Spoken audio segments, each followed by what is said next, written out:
Hey guys, happy Father's Day out there to everybody. Everybody's sharing some great posts with their dad and having a great time, and I'm going to be with my dad here, certainly by phone here in a little bit. But I thought I'd share something fun with you. We just got done cooking, taking a trip to Tuscany, Italy today, and we made some fagioli, some pasta with with some beans with tomato and garlic and sage. Oh man, it's just so delicious, absolutely delicious.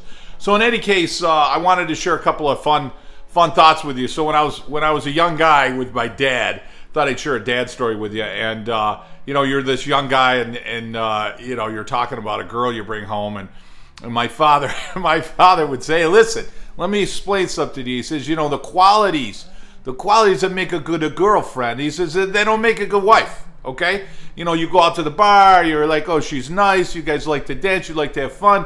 He goes, no. This is not the qualities that a woman's going to have if she's going to be a good wife. I'm like, oh, okay. Well, what am I looking for, Dad? He says, well, let me explain something to you. Let me explain. He says, good morning. He says, let me tell you what you do. He says, number one, he says, you go find a wife, you go to the church, or you go to the grocery store. He says, when you go to the grocery store, he says, what you do is you look at her cart. If she buys a bunch of food, like a processed, a pre-made food, no. He says, no, this is not. Hey guys, he goes, no, this is not the woman that you want to marry because she doesn't know how to cook. He says, you look for a woman in the grocery cart. She's got a lot of produce. If she's got a lot of produce, then she knows how to cook. She knows how to make a good meal.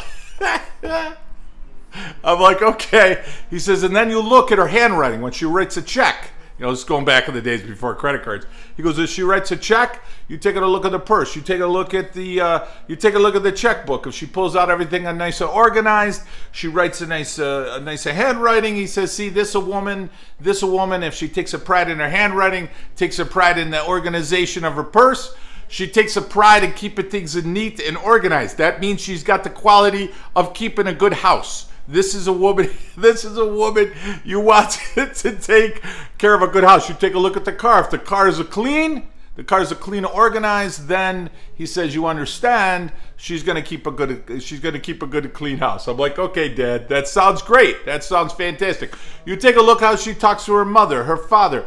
Does she ask her permission? Does she ask her father to meet you, to come over? This is a woman that has a respect. She's going to respect you, and she's going to respect her father. She's going to understand there's an organization in the house. The man rules the house. The man is in charge. You want to make sure she understands that the man isn't in charge.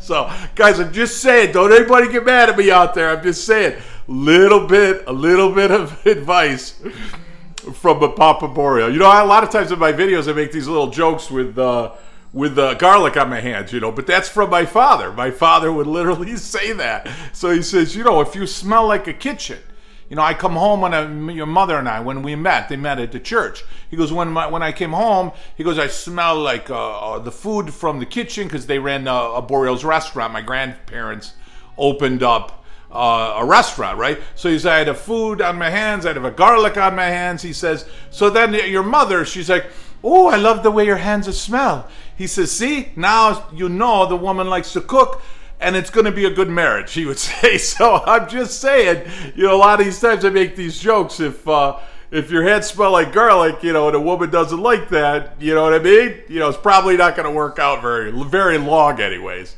And you got to like a Frank Sinatra.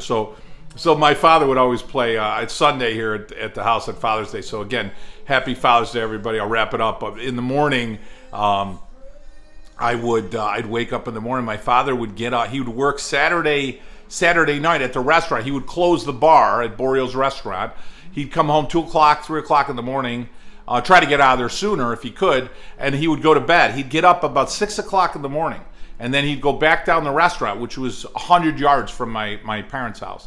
And what he would do is he would go in, he'd put the prime rib in, and he'd put the turkeys in the ovens.